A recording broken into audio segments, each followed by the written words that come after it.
Quero gravar agora. Desculpa. Ah, tá. Não, tudo bem. É que a Carol tinha... De manhã tinha dado esse problema também, né? Eu acho que a Carol conseguiu ali botar... Eu não sei qual é o problema que estava dando ali também. Mas que bom que agora foi. Tá. Então, a carioteca é aquela membrana que envolve os ácidos nucleicos. Vamos ver, pessoal, um desafio para vocês aí, ó. Respondam para mim no áudio, tá? Porque é mais rápido. Quem se sentir vergonhado, vai no chat, então, que daí eu abri também. A carioteca, que é aquela membrana que envolve os ácidos nucleicos ali, tá? A gente não vai ter tempo de revisar o núcleo. Então, eu só vou perguntar isso para vocês. Ela difere muito da membrana? Não, sim, mais ou menos. E se difere, no que difere? Poderiam me dizer isso? Pode abrir aí. E aí, pessoal? A carioteca difere muito da membrana? Ela tem algumas diferenças, tá? Por exemplo, na membrana nós temos lá o colesterol, coisa que a gente não tem na carioteca. Na carioteca nós temos poros, lembra? Que é por onde entra e sai as coisas. Na célula a gente não tem, a gente tem canais, né? Na carioteca, nesses poros, eu tenho ribossomos aderidos ali. Na membrana não tem. Mas na sua composição geral, a carioteca é igual à membrana. Ou seja, é uma bicamada de fosfolipídios com glicoproteínas e açúcares, tá? É claro que a gente não vai ter, por exemplo, glicocálix na carioteca, tá? Isso tem na membrana, no lado externo, né? Mas a composição é parecida com essas peculiaridades que eu acabei de comentar com vocês, tá? Então, bactérias não possuem isso, né? Olhem para cá, ó. O ácido nucleico da bactéria tá aqui, ó. Ele fica numa região denominada de nucleóide. Então, bactérias têm núcleo? Não.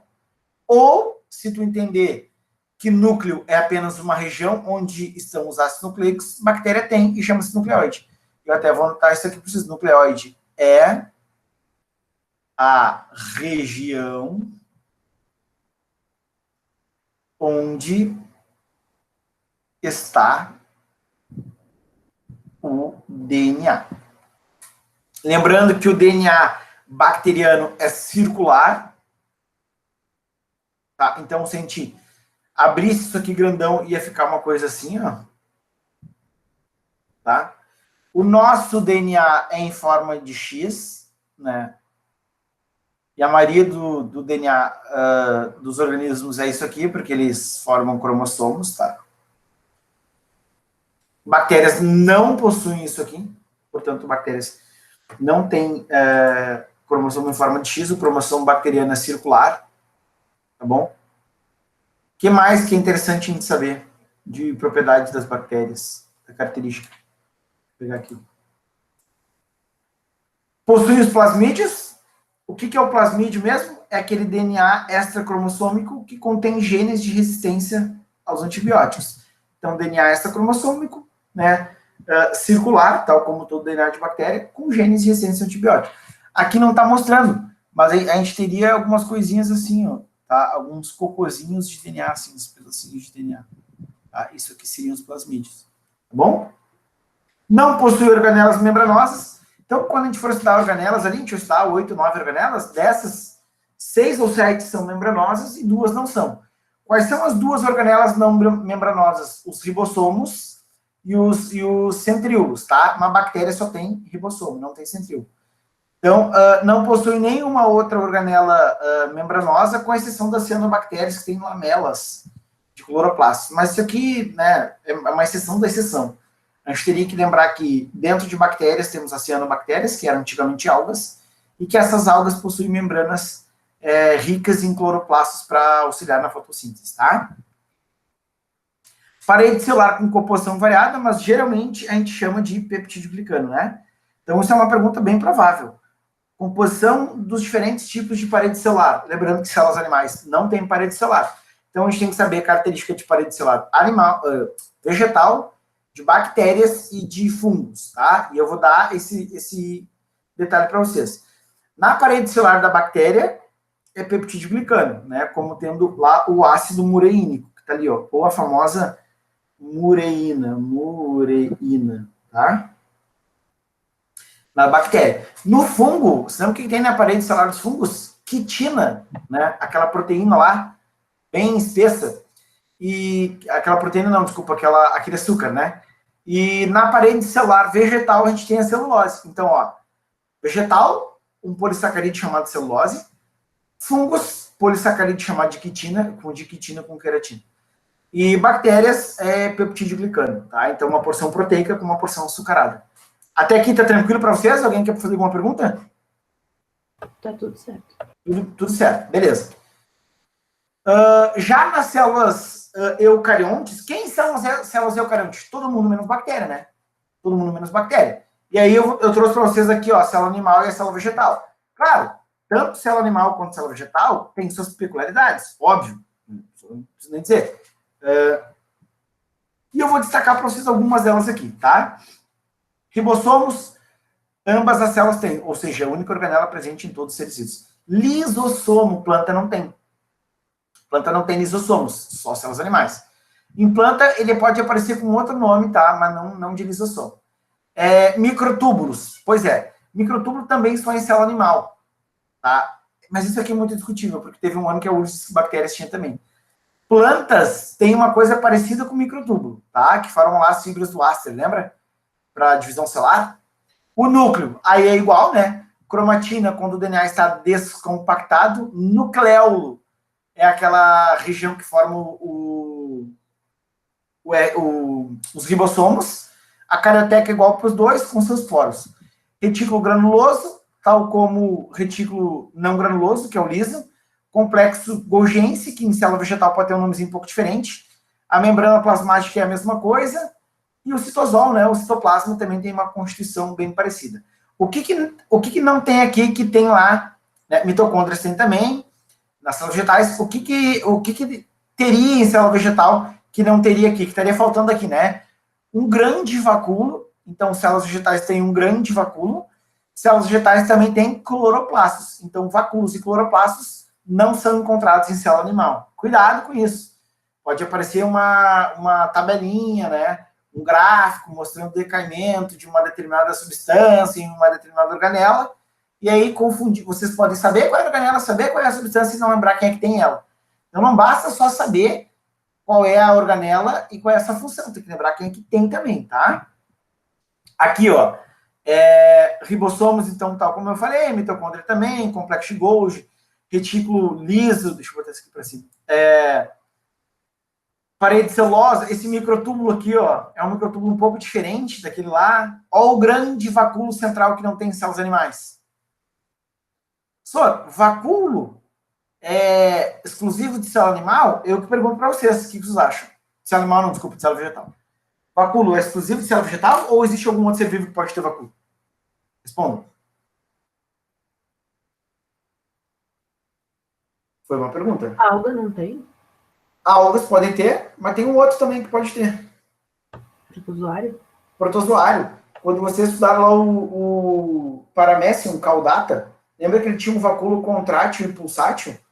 Aquele vacúolo, né, regulava a entrada e saída de água. Ou numa ameba, né, na ameba, nos amebozoários, a gente também tem vacúolos, tá? Percebam que o vacúolo chama muita atenção, né, aqui na célula vegetal, porque afinal de contas ele é bem grande, tá bom? Outra coisa que chama atenção é todo esse revestimento externo que as células animais não têm, que é a parede celular vegetal, né? Então, células vegetais possuem parede celular. E a gente tem a famosa lamela média. Soro, o que é a lamela média? É o cimentinho que une as paredes celulares. E aí, olha só que doido. A gente tem a parede celular primária, que está aqui, ela aqui, ó. Depois vai ocorrer o depósito de substâncias pépticas, como a melopectina, e vai formar a parede celular secundária. Tá? Que está aqui. Ficou uma bosta aqui, mas vocês conseguiram entender, né? Ó, então a gente tem a parede primária e depois começa a crescer para dentro a parede secundária, tá? Com substâncias pépticas ricas em amilopectina, por exemplo. E aí tem o cimentinho que gruda uma célula na outra, né? Digamos que aqui tinha outra célula. Tá? E aí eu tenho lá a parede secundária, vou botar aqui a primária. Ó. Mas percebam que elas não se tocam. E aí, deixa eu botar de outra cor aqui, ó. Botar de roxinho. Eu teria aqui, ligando as duas, eu teria a lamela média. Tá? Valendo 50 centavos. Quem é que secreta a lamela média? É uma organela. Vou dar uma dica. Essa organela é uma organela que participa da glicolização, ou seja, da construção de carboidratos complexos. Qual é o nome da organela? Vamos lá, galera do MED. Hein? Tanto a celulose quanto a lamela média vem desse cara. Quem? É uma organela. Vou dar 3 opções, pessoal. Retículo liso, retículo rugoso e complexo de Golgi. Gente, respondam. Retículo rugoso? Não. Retículo rugoso é síntese de proteína. Essa organela participa ela tem por função formar carboidratos complexos. Ela está envolvida com secreção celular. E aí? Sobrou 2. Ou é o liso ou é o Golgi. Quem? É o Golgi. Meu Deus. Golgi. Ou complexo golgiense, tá? Complexo de Golgi ou complexo golgiense. A gente vai ver cada uma dessas organelas, né? Bom, em se tratando de citoplasma, ou hialoplasma, ou citosol, ou ainda matriz citoplasmática, enfim, vários nomes para a mesma estrutura, tá? O que é o citoplasma? Bom, o citoplasma, antigamente, era chamado de gel, né? Ou hialoplasma. É uma substância, que eu gosto de quimicamente chamar isso de substância coloidal, né? Onde eu vou ter água como principal solvente. Então, ela é um gel onde a base é de água, né? Um gel gelatinoso com base de água, composto de estruturas orgânicas, como as biomoléculas, e também de substâncias como as organelas. Então, vai ser composto basicamente por água, as biomoléculas, né, carboidratos, proteínas, lipídios, açúcares, ácidos nucleicos, vitaminas e as organelas. É isso que eu tenho de composição no citoplasma. E olha que doido, aqui está mostrando aleatoriamente o trajeto que uma substância faria na célula, tá? O nome disso aqui é movimentos brownianos. Para quem não sabe, os movimentos brownianos são responsáveis pelos encontros das substâncias que ocorrem dentro da célula. Então, a probabilidade de alguma substância se chocar com outra dentro da célula é grande, devido ao movimento contínuo entre suas substâncias. E esse movimento contínuo que ocorre entre as substâncias dentro do citoplasma, a gente chama de movimento browniano, tá? A maioria das células é de proteína com carga igual e se repelem. Então, as proteínas ficam se repelindo uma das outras, mas óbvio, quando a proteína A se repele da B, entra em choque com a C, que entra em choque com a D, que entra em choque com a E, volta, e assim funciona. Não descartando que dentro do citoplasma a gente tem o citoesqueleto, são caminhos alternativos, rotas alternativas para as estruturas dentro da célula, tá? Então, ó, é um sistema coloidal, onde a água é o solvente e as substâncias orgânicas são o soluto, tá? Não se esqueçam disso. A composição do citoplasma é água, biomoléculas e organelas, formando o que a gente chama de substância coloidal, tá? E aí, devido à carga negativa das moléculas proteicas, ocorre a repulsão entre elas, e aí o movimento contínuo, um fluxo e massa contínuo, que tá aqui, ó. Dentro dessa substância, a gente chama isso de movimento browniano, tá? Citoesqueleto. Bom, essa aqui é mais provável que caia na URGS, mas como o Enem está sofrendo esse processo de vestibularização, eu não descarto, tá? O citoesqueleto tem 3 filamentos que vocês devem saber, que são microtúbulos, microfilamentos e filamentos intermediários. Então, tem que lembrar do microtúbulo, microfilamento e filamento intermediário. Além disso, do que ele é formado. Então, o microtúbulo é formado por proteínas esféricas chamadas de tubulina. Os microfilamentos por proteínas também esféricas chamadas de actina e miosina. Já os filamentos intermediários são formados por proteínas não esféricas, que a gente chama de queratina, tá? Então, olha aqui, ó.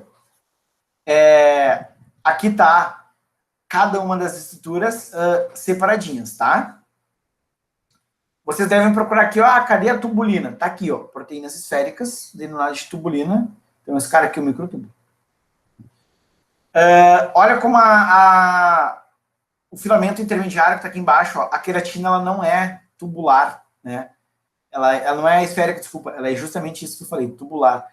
Ela lembra uma massa, né? Se vocês pegarem lá uma massinha, aquela massa espaguete, ela lembra uma massinha espaguete, ó. Uma proteína tubular, tá? Filamento intermediário, a proteína é a queratina. Já nos microfilamentos, a gente tem os monômeros de actina, que são proteínas tubulares também. Se a prova perguntar das proteínas que compõem o citoesqueleto, que tu já sabe que são os microtúbulos, os microfilamentos e filamentos intermediários, qual deles possui proteína tubular? Microtúbulo e microfilamento. Só o intermediário que não tem, que está aqui embaixo, tá? Por isso que eu deixei ele por último. Beleza, aqui está a trama que ele se arranja, ó. Percebam o seguinte, os filamentos intermediários, eles conectam os grandes tubos do microtúbulo, tá? E o microfilamento também tem tubinhos menores aqui embaixo, dando sustentação à membrana. Tá? Então, essas três estruturas que compõem os filamentos do citoesqueleto você tem que saber. Além disso, a função, né? Então, quais são as funções do citoesqueleto? Bom, a primeira delas é dar formato à célula. A célula tem uma forma específica e com essa forma específica ela vai ter uma função específica. Quem dá essa forma específica é o arranjo do citoesqueleto. Então, o espermatozoide, ele tem um arranjo assim, ó, um formato hidrodinâmico, né? Ele é um formato para navegar na água, por exemplo, tá? Esse aqui é a cara dele, ó. E tem essa cara aqui para conseguir navegar na água, tá? Aqui é a peça intermediária, aqui está o núcleo, né? E aqui está alguma outra organela. E aqui tem o capuz cromossômico, tá? Ó. Tá? Essa aqui é a cara de um citoplasma. Então, por que ele tem essa forma? Porque ele tem que nadar na água, logo, o citoesqueleto dele se arranjou para ter essa forma. Agora, se eu pegar um neurônio, olha aqui o formato do neurônio. O neurônio, para quem não lembra, é uma célula nervosa. E células nervosas têm esse formato em forma de estrela, porque ela tem que ter lá, né, nas suas extremidades, os dendritos. Ó, e aqui nós temos o axônio, lembra? O rabinho lá do neurônio para a condução do impulso elétrico. E aqui nós temos o espaço que a gente chama de fenda sináptica, né? Então, por que ele tem esse formato? Bom, porque o citoesqueleto dele se arranjou dessa forma. Ou, vou pegar o exemplo mais clássico de todos, tá? Inclusive, vocês vão me falar quem é isso aqui. Eu quero que vocês me digam qual é o nome dessa célula aqui que eu estou desenhando.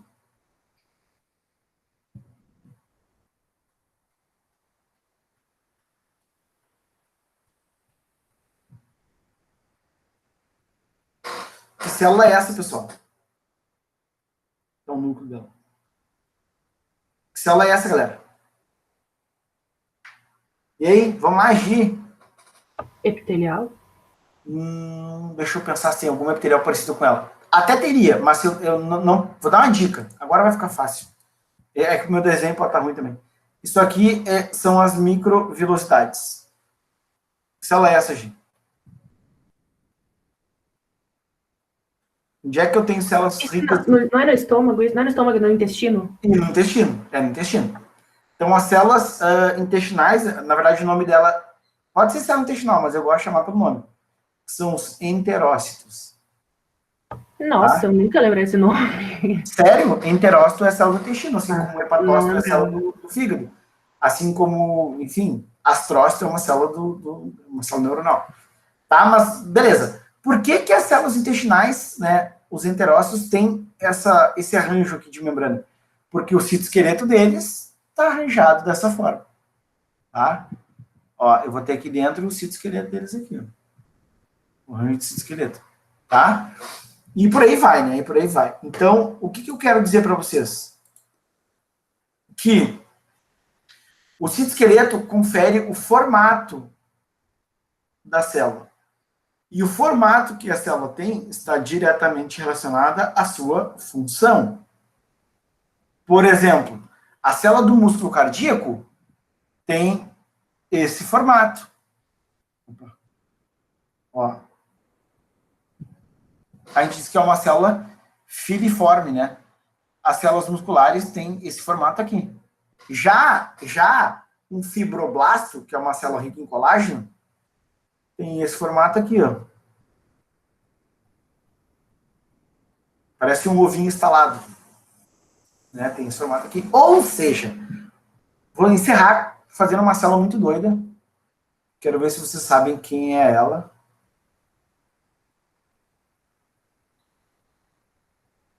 Essa célula muito doida que eu fiz aqui. Tem que saber, pessoal. Tá? Que célula é essa aqui que eu fiz agora por último? Ela parece o quê? E aí, gente? Me lembrou um macrófago, não sei. E te lembrou exatamente porque ele é um macrófago.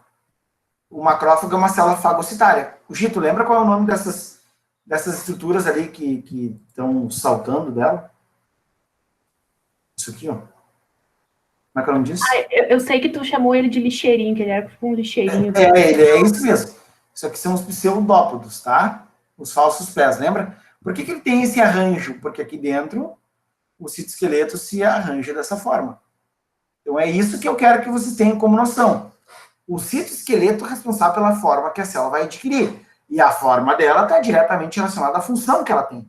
Esse cara aqui tem essa função que parece uma ameba porque ele tem que se mexer dessa forma, tateando, né, micro-organismos patógenos para ele fazer lá, ou um osso quebrado, para ele fazer lá a proteção do nosso corpo, né? Seja a limpeza e manutenção do bom funcionamento do corpo, ou seja, o ataque a bactérias, por exemplo. Tá? Beleza. Outra coisa, o citoesqueleto, além da forma, vai fornecer movimento a diferentes tipos celulares. Eu botei aqui uns 2 ou 3 células que vão ter movimento graças ao citoesqueleto. Quem são elas? Bom, vou botar aqui de novo. Ó. O espermatozoide, ele tem movimento graças ao citoesqueleto, que tem essa forma aqui. Quem mais? Botei uma ameba, que vai ter movimentos também, graças à forma do seu citoesqueleto. Eu poderia botar uma célula bacteriana, não. Uma célula de um... outra célula. A célula de um porífero lá, um pinacócito, tá? Que vai ter movimentos também pelos seus movimentos ameboides e por aí vai. Tá? Então, também confere movimento às células. Além disso, vai dizer, organela tal, fica nessa posição. Quer ver uma coisa legal? Ó? Vou desenhar aqui uma célula vegetal. Vou desenhar aqui uma célula vegetal. E vou dizer para vocês assim, ó, gurizada, aqui está o núcleo dessa célula vegetal. Aqui está o vacúolo. E vou botar em verde aqui, ó. Opa. Aqui estão os cloroplastos, tá? Tudo em verdinho aqui é cloroplasto. Aí eu vou fazer uma pergunta bem simples para vocês. Olha só. Se eu falar assim, gurizada, o Sol está nessa posição aqui, ó. Aqui está o Sol. Tá? Os cloroplastos estão aqui. Aqui eu vou chamar de lado A e aqui eu vou chamar de lado B. Qual é a posição que vocês acham que os cloroplastos deveriam estar? Na posição A ou na posição B? Respondam. B? Quem é que falou isso? A Gi Carvalho? A Gi Carvalho. Tá. Exatamente. Por que, Gi? Porque tá do lado do Sol. Exatamente. Então, tu concorda que não faz sentido nenhum ele estar na posição A? Sim. Então, eles vão ter que ir para a posição B. O movimento celular em que eu reorganizo a posição das células, para quem não lembra, é a ciclose. Ciclose celular é um movimento que, por exemplo, células vegetais... É um movimento que, por exemplo, em células vegetais, os cloroplastos fazem. Tá? Então, posiciona as organelas dentro da célula, graças ao movimento de ciclose, nesse caso, por exemplo, uma célula vegetal. Ou a gente poderia pegar uma célula secretora do corpo, tá? Pegar uma glândula humana lá, glândula sudorípara. Não, glândula salivar. Então, núcleo, e aqui tem que sair a saliva com as enzimas, tá? É óbvio que o complexo de Golgi, que é a organela que exporta isso, tem que estar nessa posição, porque é dele que tem que estar saindo as vesículas, ó. As vesículas vão estar saindo dele, tá? Tá saindo daqui, ó. Daqui para fora. Se eu tivesse assim, o núcleo grandão aqui, ó, e o complexo de Golgi aqui embaixo, as micelas não conseguiriam, né? As vesículas secretoras não conseguiam atravessar, tá? Então, esse rearranjo celular também é feito graças ao citoesqueleto, tá? Então, eu dei 3 funções muito importantes aqui para vocês. A forma com a função, diferentes células terem movimentos diferentes e também o arranjo das organelas dentro da célula. Beleza. Interage com estruturas extracelulares, auxiliando na ancoragem da célula no seu local adequado. Exatamente. Às vezes um tecido está crescendo para cá e o outro está crescendo para cá, tá? E eles vão crescendo, crescendo, crescendo, crescendo. Esse aqui vem crescendo, crescendo, crescendo, crescendo, até ficarem muito próximos um do outro. Mas não se tocam, tá? Por exemplo, eu consigo tirar um pedaço do meu pulmão sem arrancar o meu rim. Porque, embora pulmão e rim estejam em contato um com o outro, eles não são grudados. E o que faz eles não grudarem? Bom, o pulmão, por exemplo, tem uma membrana que reveste ele, que é a pleura. O rim, por exemplo, tem células aqui fora que são inibidas do contato com essas aqui, ó, por inibição. Quem é que promove isso? Essa interação entre células de tecidos diferentes para que ocorra a ancoragem, mas não ocorra o fusionamento. É o complexo, é o microtúbulo, né, dos esqueletos, são os microtúbulos do esqueleto. Tá? Então, também tem a função importante aqui. Mas, mais do que isso, eu quero que vocês lembrem que os microtúbulos de tubulina vão estar na parede celular vegetal, no fuso acromático ou mitótico, que é o que possibilita a ocorrência de divisão celular, tá? E nos cílios e flagelos. Então, eu queria que fizesse um flashcard, tá? Eu vou botar lá microtúbulo, microfilamento e filamento intermediário na frente. E atrás, eu ia botar tubulina, microtúbulo tubulina, microfilamento de actina e filamento intermediário de queratina. Tá? E aí tu ia botar assim, ó, para microtúbulo, tu ia botar parede celular vegetal, tu ia colocar também fuso acromático e tu ia botar cílios e flagelos. Tá, Sor, isso para microtúbulo, né? É, lá atrás. E para microfilamentos de actina, tá aqui, ó, microfilamentos de actina. Miosina. Tu vai botar ciclose vegetal, tá? Ciclose vegetal. Tu ia botar também a citocinese, que é aquela separação das células vegetais, citocinese, e também os falsos pés de um protozoário, por exemplo. Então, pseudópodos, tá? E depois, para filamentos intermediários de queratina, tá aqui, ó. Tu ia botar nas microvelocidades. Microvelocidade. Sabe o que eu fiz? Ela colocou uma coisa parecida com isso.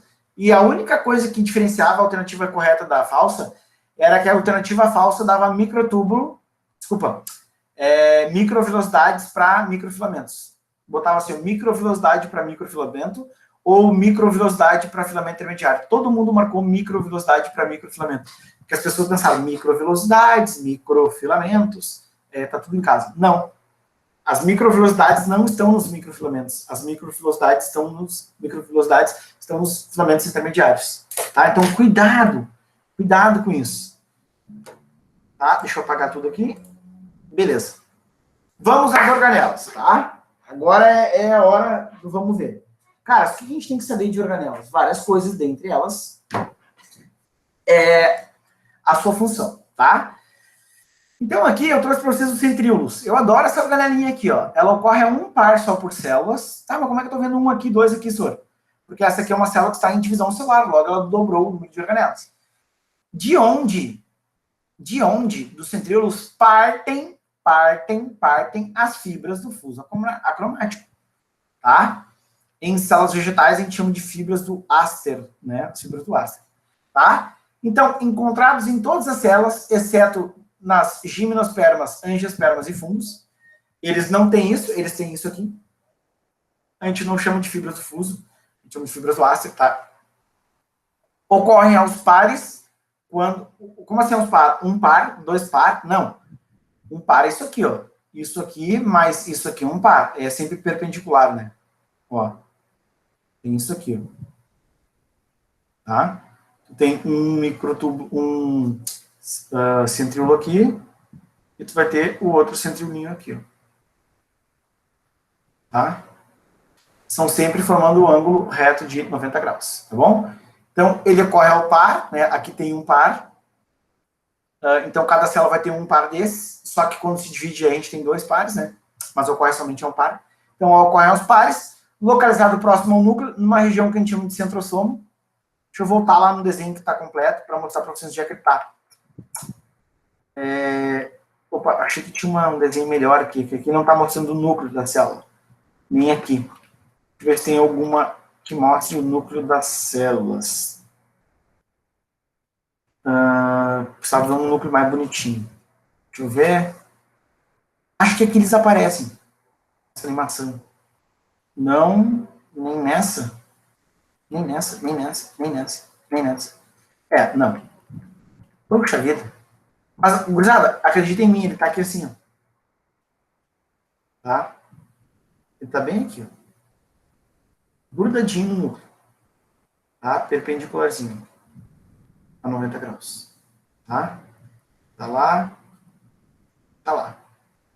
E essa região onde ele ocorre, a gente chama de centrosomo. Tá bom? Então, ocorrem aos pares, né? Um par por célula, tá aqui ele. Próximo ao núcleo, na região que a gente chama de centrosomo. Centrosomo não é uma organela, é apenas a região onde o centríolo se encontra. Tá? Aqui está mostrando como é que ele se duplica. Ó. Vem um para cá e um para cá. Né? Aí esse aqui se divide, formando um outro igual a ele. E esse aqui também se divide, formando um outro igual a ele. E aqui mostra até em que etapa da divisão celular ocorre. Né? G1, lembra, primeiro gap, S, duplicação, G2, segundo gap, e M, propriamente, é a divisão celular. Então, ele começa a se duplicar, ele se separa em G1, na fase S aqui, não. Ele já se duplicou, né? Ele já está se duplicando lá, tá? Participam da formação dos cílios, dos flagelos e do fuso acromático. Lembra? Microtúbulo, microfilamento, cílios, flagelos e fuso acromático. Tá aqui ele aqui, ó, né? Ó, os microtúbulos, cílios, flagelos e o fuso acromático. Tá? Professor, mas como assim o centríolo dá origem a cílios, flagelos e fuso acromático? Essa não era a função do microtúbulo? Só que o centríolo é formado por microtúbulo. Tá aqui, ó. E, inclusive, vou te dar um desenhozinho que cai em prova às vezes. Deixa eu apagar esse desenhozão grande. Às vezes a prova coloca isso aqui, ó. Ela faz isso aqui com vocês, ó. Eu nunca sei fazer esse desenho porque é 9 trincas. 1, 2, 3. 1, 2, 3. 1, 2, 3. 1, 2, 3, 4. 5. 6. 7. 8. 9. Então, isso daqui é a vista de frente disso aqui, ó. Essa vista de cima, digamos. Os centríolos, eles têm 9 trincas de microtúbulos. Microtúbulos. Isso aqui é questão de prova, tá? 9 trincas de microtúbulos. Isso, os centríolos. Mas quando ele dá origem aos cílios e flagelos, permanece essas 9 trincas? Não. A gente tem 9 duplas com par central, que tá aqui, ó. Tá? Quando eu tenho cílio e flagelo, que veio do centríolo, eu tenho isso aqui, ó. 1, 2, 3, 4, 5, 6, 7, 8, 9. 9 duplas mais um parzinho central. Então, tanto os cílios quanto flagelos, ó, tanto cílios quanto flagelos, cílios e flagelos, 9 duplas, né, 9 pares, mais um par central, tá? Diferentemente de quem dá origem a eles, que é o centríolo. Então, centríolos, 9 trincas de microtúbulos. Cílios e flagelos que vieram dos centríolos, 9 duplas com par central. É só lembrar a dupla Sandy Júnior, Bruno Marrone, cílio e flagelo. Cílio e flagelo é uma dupla, é um par central. Então, ó, tem uma duplinha aqui no centro. Tá? Tem que lembrar disso. A URGS já cobrou, pode ser que o Enem cobre de novo. Sora, qual é a principal diferença de cílios e flagelos? Bom, primeiro, o tamanho e a quantidade. Cílios pequenos e numerosos, podem até anotar isso, né? Cílios pequenos e numerosos. E numerosos. E os flagelos são maiores, né? Eu vou botar grande. E, no geral, 1 ou 2, tá? Aqui está mostrando 3, mas no geral 1 ou 2. Na verdade, aqui está mostrando 1 que está se mexendo. Outra coisa, eu sempre brinco assim, ó, o flagelo, ele é como se fosse um motorzinho, né, de uma hélice de um barco lá, ele fica assim, ó. Então, no espaço, o desenho que a gente vê dele é uma coisa assim, ó, né? É uma hélice. Já o cílio não, o cílio é como se ele fosse nadar. Ele bate assim e puxa pelo lado. Bate assim, é um movimento de chicote. Ele bate e puxa. Bate e puxa. Aí é assim que o cílio se mexe. Tá bom? Beleza. O que mais? Tá, a gente saiu já do centríolo. Lembrando que o centríolo ocorre um par por célula, perpendicular, está localizado no centrosomo, dá origem, os centríolos dão origem a cílios e flagelos, ao fuso acromático e a parede celular vegetal, tá? Ribossomo, que é, junto com o microtúbulo, as duas únicas organelas não membranosas. Bom, como eu já tinha falado para vocês, é a única organela presente em todos os seres vivos, né? Sora, olha que pergunta legal. Responda aí o que vocês acham. Vírus tem ribossomo? O que vocês acham? Não? Não. O vírus entra dentro da célula justamente para usar os ribossomos da célula. Olha só. Daqui um pouco acham um vírus que tem ribossomo. É bem provável, eu já li algo nesse sentido. Só que o ribossomo que tinha dentro do vírus que eles acharam não era dele, ele tinha pegado da célula hospedeira, tá? Então, o ribossomo não tem, o vírus não tem capacidade de produzir seu próprio ribossomo, então ele não tem organela. É uma das coisas que torna também ele um ser não vivo, né? Ele não tem organela. Tá? Então, vírus não é um ser vivo, por isso que ele não tem organela, né? Óbvio. Mas tirando o vírus, que não é um ser vivo, todos os seres vivos têm ribossomo. Todos, sem exceção, tá? Assim como os centríolos não apresentam membrana, então são as duas únicas organelas não membranosas. É responsável pela síntese de proteína. Em procariontes é menor que eucariontes, a gente fala de subunidade 70S para procariontes, subunidade 80S para eucariontes. Esse é o tempo que demora para sedimentar numa centrifugação a x mil Gs de potência. 70 segundos e 80 segundos. Esse aqui é mais menorzinho, né? Então ele é mais denso, por isso que ele sedimenta mais rápido. Mas isso não precisa saber. Então vou de novo, né? O único presente em todos os seres vivos, não apresenta nenhum tipo de membrana, é responsável pela síntese de proteína, é menor em bactérias, é encontrado no retículo rugoso, por isso que o retículo rugoso tem esse nome, porque é cheio de ribossomo, próximo aos poros da carioteca, onde eu tinha comentado com vocês lá, quando eu falei que a carioteca era igual a membrana, só que tinha poros, e nesses poros vai ter o ribossomo, e também no citosol. Tá? Então tem 3 locais possíveis de ocorrência de ribossomo. Livre no citosol, grudado no retículo rugoso ou grudado na carioteca. Sora, respondam para mim e vamos ver. Agora sim, vão ter que ser muito pica. Existe alguma organela que vocês conseguem imaginar que tem ribossomos próprios dentro dela? E aí? Vou até dar uma dica. Essa organela possui DNA próprio também e capacidade de autoduplicação. Mitocôndria? E mitocôndrias e... Cloroplastos? Perfeito, Gi. Mitocôndrias e cloroplastos possuem ribossomos próprios, porque, de acordo com a teoria da endossimbiose, eram bactérias, né, que foram anexadas à célula eucarionte, tá? Então, os tabuleiros só tem 3 locais possíveis de encontrar ribossomo, que é grudado na carioteca, grudado no retículo rugoso ou solto no citosol. Além dos ribossomos presentes em bactérias e mitocôndrias. Só que esses ribossomos presentes em bactérias e mitocôndrias são ribossomos procariontes, diferentes desses 3 ribossomos que estão nesses locais que eu falei, tá? Então, eu poderia dizer assim, ó, as células, de maneira geral, têm 2 tipos de ribossomo. O ribossomo que está lá, que é um ribossomo eucarionte, grudado na carioteca, solto no citosol ou grudado no ribossomo, e ribossomos que estão dentro das organelas, como mitocôndrias e cloroplastos, tá? Não tem outra organela que tem ribossomo, somente mitocôndria e cloroplasto tem ribossomos dentro dela e é de origem procarionte, ribossomo bacteriano, tá bom? Quando eu tenho, pensa só, o ribossomo ele faz síntese de proteína, né? Então ele tem que ler todo o RNA mensageiro. Imaginem vocês que existem proteínas que podem chegar a 2.000 aminoácidos, né? Proteínas grandes, assim. Então, imagina o tempo que demoraria para um ribossomo ler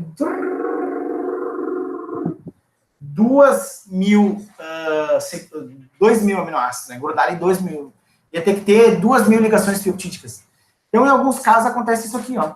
Quando a proteína é maior, né? Vários ribossomos ao mesmo tempo se ligam ao RNA mensageiro, cada um deles sintetizando uma parte da proteína, que depois do citosol se gruda, tá? E a gente chama isso aqui, ó, de polissomo, tá? Então, os polissomos, é muito comum na gente ter isso aqui. São quando ribossomos leem ao mesmo tempo um mesmo RNA. Vários ribossomos diferentes lendo ao mesmo tempo um mesmo RNA mensageiro, tá? Isso aqui eu trouxe para vocês do MED, principalmente, ó. O ribossomo ele tem 2 subunidades, tá? A subunidade submaior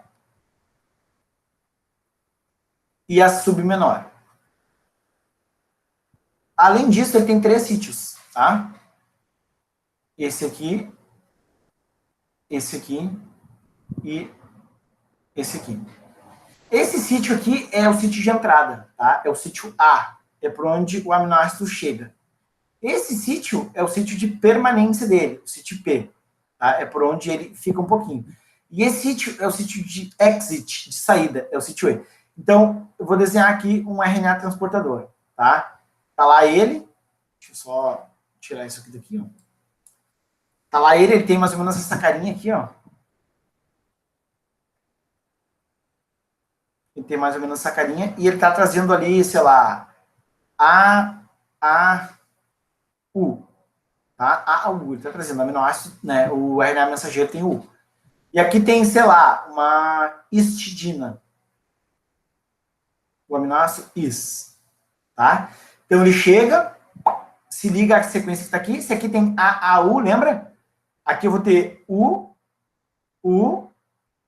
A. Né? É o contrário, U com A com U, U com A com U, A com U com A. Beleza, ele ligou aqui. Aí ele entrega esse aminoácido dele para cá, e depois quando um outro, e sai, né? E sai, na verdade, ele vem para cá, grudou o aminoácido, e aí quando ele vem para cá, tem um espaço para entrar outro. E quando entra esse outro, que vai ligar o aminoácido nele também, ó, aí ele vem para cá. E aí se entra outro, e assim, sucessivamente, as proteínas são construídas, tá? Gurias do MED, vocês são obrigadas a saber que o ribossomo possui 3 sítios. O sítio A, de entrada, o sítio P, de permanência, e o sítio E, de exit, de saída, tá? Então, ó, o que ele é formado? De glicoproteínas e RNA mensageiro. Desculpa, RNA ribossômico. Então, glicoproteínas e RNA ribossômico se aglomeram, formam uma massa, tipo massa de pão, e vão apresentar esses 3 sítios de ligações ali que eu falei para vocês. Beleza? Gente, agora é 3 horas, tá? Eu tenho aula do grupo agora. Aí eu não vou ter como essa aula para ser só até as 3 ali. Mas eu vou pedir para dar mais uma aula para vocês, porque eu tenho que terminar isso aqui. Olha que a gente tem que ver de organelas ainda, ó. Retículo endoplasmático, retículo glandular, complexo de Golgi, lisossomo, peroxissomo, mitocôndria e cloroplasto. E exercícios, tá? Então eu vou pedir para a Carol ver um horáriozinho, pode ser amanhã ou outro dia, para que eu continue essa aula de organelas com vocês, tá bom? Infelizmente não vou poder ficar mais porque eu já tenho compromisso. Foi meio de última hora, tá bom? Um beijo no coração de vocês e até mais. Fui! Nossa. Tchau, tchau.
Olá, pessoal, tudo bem? Beleza? Estão me ouvindo aí? Boa tarde. Tudo bem, Duda? Sim. Buenas. Vamos lá, então, galerinha. Nossa última aula do Revisão Enem. Depois nos encontraremos novamente para o aulão de pré-prova, que acontecerá na semana que vem. Me confirmem aí que eu encerrei República Velha, por gentileza. Me confirmem. Me confirmem exatamente onde nós finalizamos o conteúdo.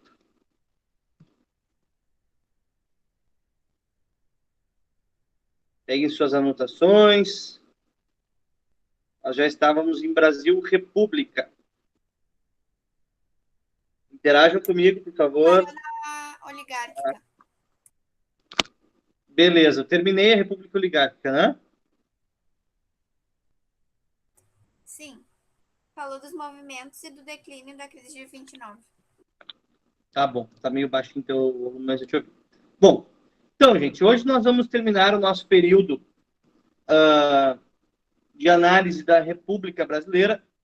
Lembrando que a República Brasileira é dividida em diferentes etapas, né, seguindo-se em manutenção até o dia de hoje, com diferentes momentos entre democracias e ditaduras.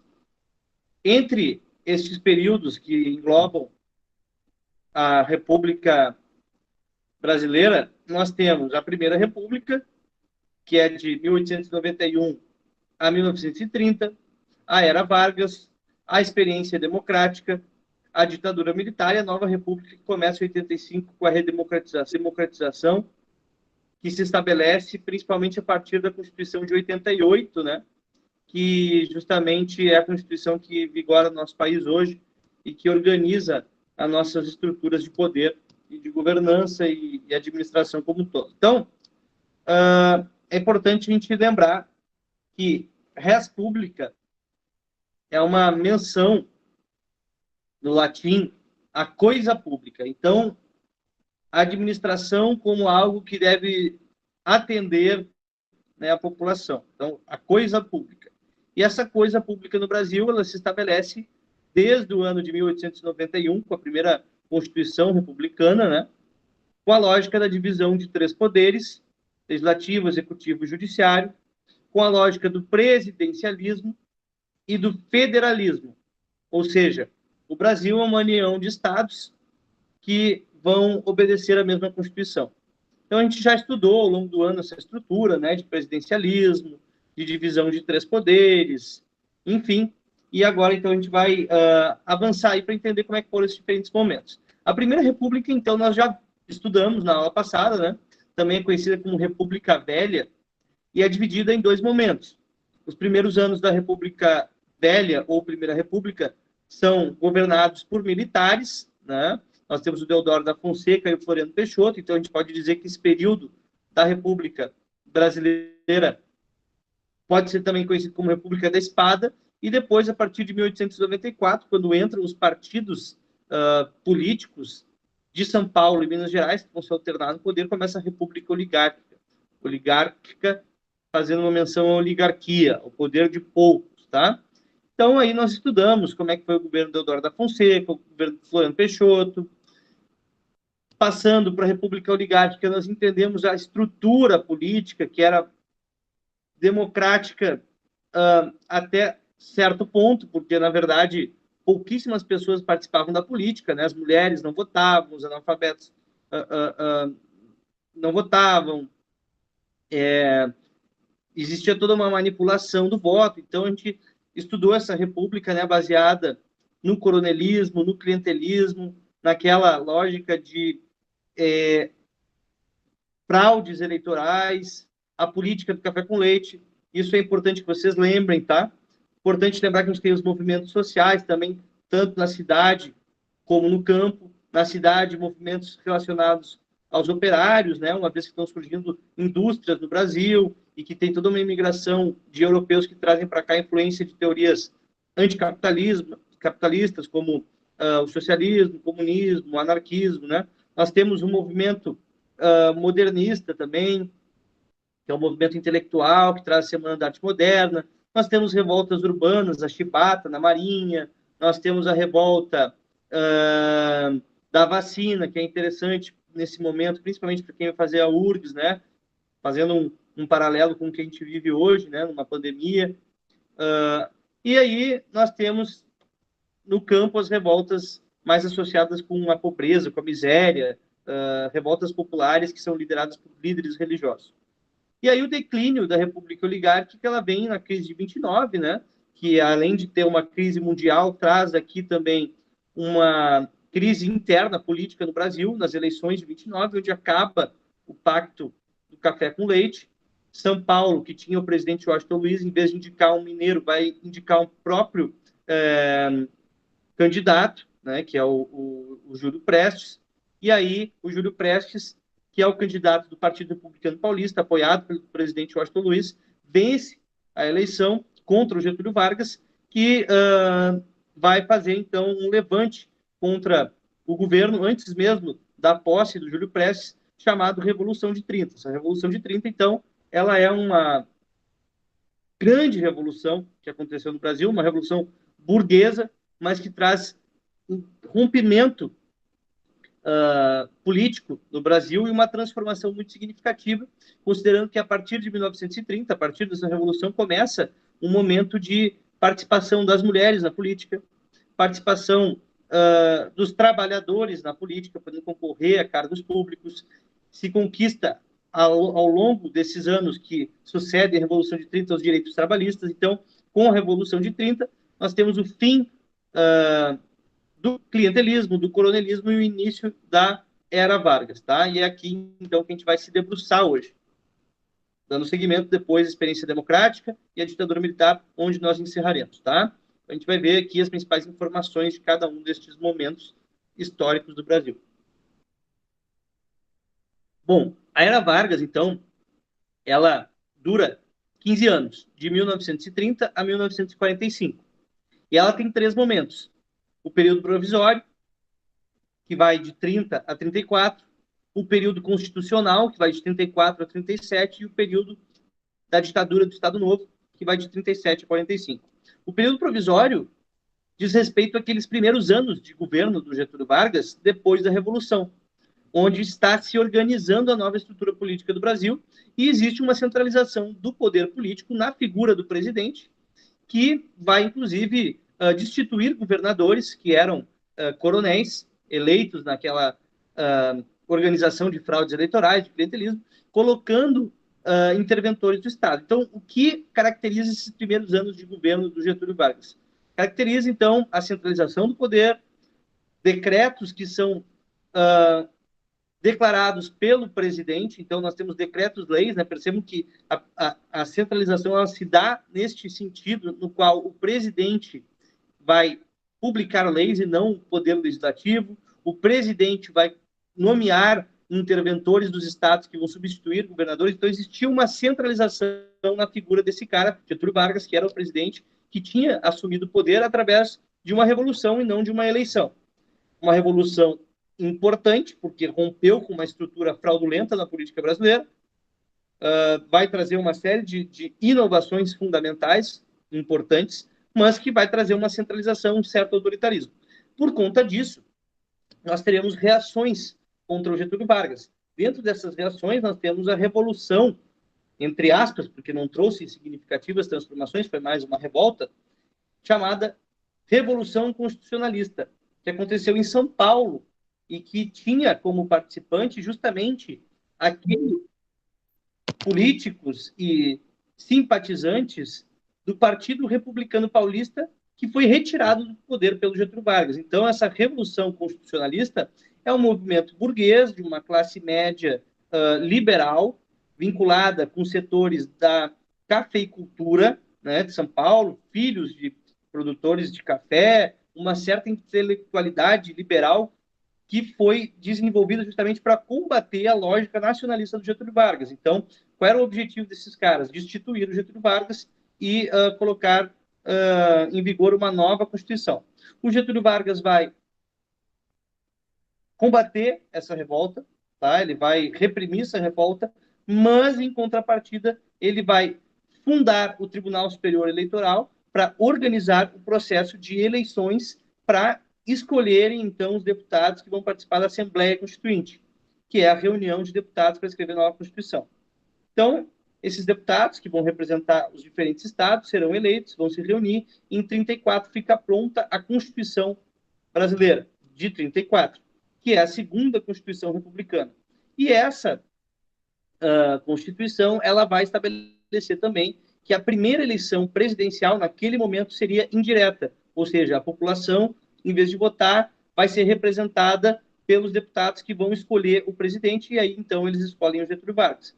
Em 34, então, é uma segunda etapa da era Vargas, que é uma etapa que nós chamamos de governo constitucional, porque agora tem uma Constituição nova, vigorando, e que oficializa o Getúlio Vargas no poder. E essa Constituição de 34, então, vai legitimar e vai tornar concreto atitudes que o Getúlio Vargas já estava tendo durante o período provisório, como a criação do voto feminino, que era facultativo, não era obrigatório, diferente do voto masculino, o estabelecimento do voto secreto, em vez do voto aberto, para combater a pressão sobre o eleitor, o clientelismo, então o voto secreto, e a fundação de ministérios, como o Ministério do Trabalho, o Ministério de Minas e Energia, enfim, algumas inovações que ele concretizou nessa Constituição. Então, o que vai caracterizar esse governo constitucional, além da própria Constituição, que é importante vocês conhecerem, principalmente essa questão do voto feminino e do voto secreto, são movimentos de oposição ao Getúlio. Então, Getúlio é escolhido pelos deputados constituintes como presidente brasileiro para ficar do poder de 34 a 38, 4 anos de mandato. E esses 4 anos de mandato foram 4 anos que foram marcados por fortes movimentos de oposição ao Getúlio.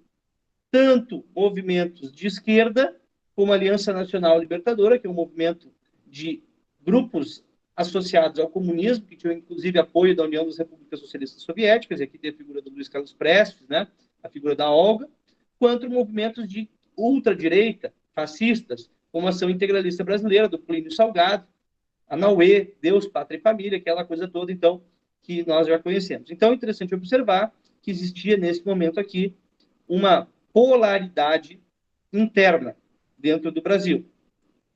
Uma extrema direita, fascista, uma Ação Integralista Brasileira, e uma esquerda revolucionária que queria instruir aqui no Brasil grupos de trabalhadores, de estudantes, enfim, que fariam uma revolução de fato.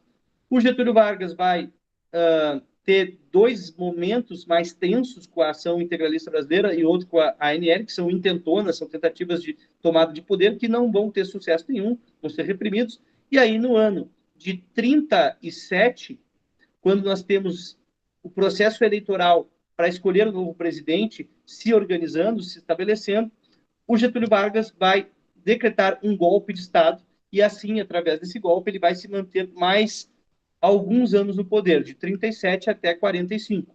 A justificativa para esse golpe é o Plano Cohen, que é uma estratégia utilizada pelo Getúlio Vargas para insinuar que existia uma nova tentativa de golpe comunista se desenhando no Brasil e que ele deveria, então, fechar o Congresso, decretar estado de sítio para proteger o Brasil da ameaça vermelha do comunismo. Então, através do Plano Cohen, ele vai estabelecer no Brasil um terceiro momento da era Vargas, que aí é um momento mais marcante pelo fato de se tornar uma ditadura, de acabar com os partidos políticos, praticar censura, praticar prisões políticas e tomar medidas mais simbólicas que têm o objetivo, inclusive, de trazer o apoio popular para Getúlio Vargas, como a fundação da consolidação das leis trabalhistas. Então, neste terceiro período da era Vargas, que já é um período ditatorial, a ditadura do Estado Novo, nós temos uma nova Constituição. Percebam que aqui nós temos a terceira Constituição republicana, que é a Constituição de 37, uma Constituição que traz inovações autoritárias, como a abolição de partidos políticos, como a criação de departamentos de censura, o DIP, né? Departamento de Imprensa e Propaganda, o DOPS, que é a Delegacia de Ordem Pública e Social, que vai praticar as prisões políticas, que vai, inclusive, desenvolver torturas, e também um período marcado por um forte ufanismo, por um forte nacionalismo, né? Então, é instituído o ensino de civismo nas escolas, se trabalha muito a questão de figuras nacionais, de heróis nacionais, de símbolos nacionais, do hino do Brasil, da figura do presidente como um líder, como um pai dos pobres. Então, é um período marcado por uma forte propaganda nacionalista, por uma forte propaganda de culto ao líder, que seria justamente esse presidente, o Getúlio Vargas, que criou um vínculo muito forte com os trabalhadores por ter desenvolvido a consolidação das leis trabalhistas e trazido, então, o trabalhismo, como ele denominou, ao Brasil. Quando ele consolida as leis trabalhistas, ele traz aqui o 13º, a jornada de 8 horas, a licença maternidade, e isso faz com que a grande população de trabalhadores do Brasil perceba o Getúlio Vargas como alguém que defende o direito deles, né? Então, na verdade, o Getúlio Vargas foi um grande articulador para equilibrar uma comunicação e interesses tanto da burguesia industrial quanto da burguesia agrícola, né, quanto dos trabalhadores. E aqui, então, ele criou essa base do trabalhismo. Tá? E aí, então, o Getúlio Vargas ele vai ter este período assim marcado por essas características mais vinculadas ao nacionalismo, ao trabalhismo, tendo um governo mais autoritário, e ele vai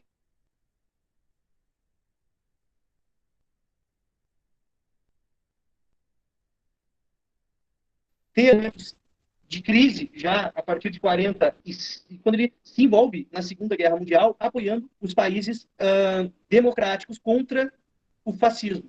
Então, na Segunda Guerra Mundial, ele apoia os aliados, ele apoia os Estados Unidos, a Inglaterra e a França, e declara guerra à Alemanha nazista e à Itália fascista. Depois que passam, então, os conflitos da Segunda Guerra Mundial, os aliados vencem, a imagem do Getúlio Vargas fica muito fragilizada, porque ele é um presidente autoritário que fechou a democracia brasileira, porque não tem partido político, não tem censura aberta, não tem imprensa aberta, né, para fazer críticas e tal, mas que nas fronteiras para fora ele apoia os Estados Unidos, apoia a Inglaterra. Então, internamente, ele ficou com uma imagem muito fragilizada, e os Estados Unidos é um país que é imperialista, no sentido de trabalhar para que os países que são de origem latino-americana, colonizados, sejam um mercado consumidor de produtos desenvolvidos nos Estados Unidos. Então, os Estados Unidos apoia um movimento de oposição ao Getúlio Vargas no sentido de abrir o mercado brasileiro para uma entrada maior de produtos norte-americanos no mercado. Então, o Getúlio Vargas ele vai ser o cara que ele vai investir na indústria. O Brasil vai se industrializar muito nesse período. Muitas indústrias de matéria-prima, de ferro, de aço, né, vão ser desenvolvidas, fazendo com que o Brasil comece a substituir coisas que vinham de fora e possa exportar também produtos que vão ser utilizados fora do Brasil e criar emprego nessas indústrias. Isso é visto com maus olhos pelos grandes poderes internacionais que querem que o Brasil dependa dos produtos que vêm de fora. Então, em 45, ele é afastado do poder, né? Tem uma série de pressões internas e externas. Em 45, ele é afastado do poder e nós temos uma redemocratização, assim, entre aspas, porque uma democracia de fato nunca existiu no Brasil, uma democracia muito limitada, né, pela desigualdade que existe, pela imprensa controlada, por uma série de fatores, mas então, em 45, começa um período de democracia política, pelo menos podemos dizer assim, no Brasil, onde nós teremos o retorno de partidos políticos, serão criados novos partidos políticos, inclusive o Getúlio Vargas cria partidos políticos aqui, e a partir daqui, então, nós temos a volta das eleições para presidente, para governador, para prefeito, enfim, não tem mais aquela centralização, a censura que nós tínhamos agora naquele momento do Estado Novo, tá? Então, isso é bem importante. Bom, desse período que nós temos de 45 a 64, nós dizemos que esse é um período de experiência democrática. Por que um período de experiência democrática? Porque é um momento de democracia do Brasil entre duas ditaduras. A ditadura do Estado Novo e a ditadura militar. Então, entre a ditadura do Estado Novo e a ditadura militar, a gente teve um espaço de tempo, de 45 a 64, no Brasil, onde a gente teve uma democracia fervendo aqui no Brasil, no sentido de vários embates políticos, no sentido de diferentes projetos se colocando, de muitos conflitos, claro que sempre ameaçados por constantes possibilidades de golpe militar que se apresentavam e eram combatidos. Mas é importante, primeiramente, que vocês saibam aqui, nesse momento, né? Deixa eu tomar uma aguinha. É importante que vocês saibam, primeiramente, nesse momento aqui, que existiam partidos vinculados ao Getúlio Vargas e partidos que eram opositores do Getúlio Vargas. O Getúlio Vargas era a figura mais importante da política brasileira, mesmo depois da era Vargas, mesmo depois que ele morre. Tá? Então, a gente pode dizer que tem os partidos getulistas e os partidos que são contra o Getúlio. Isso nós estudamos há poucas semanas atrás. Os partidos getulistas foram criados pelo próprio Getúlio. Nós temos o Partido Trabalhista Brasileiro, PTB, que era o partido vinculado aos trabalhadores, o PTB. E nós tínhamos um outro partido, também getulista, que era o PSD, Partido Social Democrata, que também era um partido vinculado ao Getúlio Vargas e que, em vez de ter uma base nos sindicatos, tinha uma base em uma burguesia mais nacionalista e detentores de terras que produziam e de empresas menores, tá? Então ele tinha esses dois partidos de apoio, o PTB e o PSD. Do lado contrário ao Getúlio Vargas, tu tem o Partido Comunista Brasileiro, que inclusive vai apoiar ele nas eleições, né? Mas que não é vinculado a ele, é um partido que tem como secretário-geral o Carlos Lacerda, né? Que é comunista, enfim, fez a intentona. E tu tem a UDN, União Democrática Nacional, que é um grupo de uma burguesia letrada e industrial, principalmente na região de São Paulo, Rio, a UDN, né, que defende o liberalismo econômico, defende privatizações, defende a abertura para uma maior participação em relação com os Estados Unidos e que apoiava na Guerra Fria os Estados Unidos, tá? Então são esses os partidos políticos, tá? Então é importante você saber. PTB, PSD, PCB e UDN. Isso nós vimos há pouco, vocês podem retomar, podem dar uma estudadinha para fixar, tá? E aí eu vou fazer aqui um breve comentário de cada presidente, tá? A gente viu há pouco, então eu não vou trazer todos os detalhes, eu vou dizer aqui o que mais cai, o que é mais importante, tá? O primeiro presidente, depois da era Vargas, foi um militar chamado Marechal Gaspar Dutra, tá?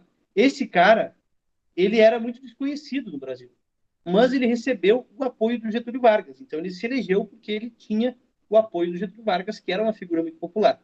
Só que quando ele se elege, ele rompe com o Getúlio Vargas e não continua com a política nacionalista do ponto de vista econômico, né, de desenvolver empresas controladas pelo Estado, de aumentar impostos para que países tragam produtos para cá, para justamente fomentar uma produção nacional.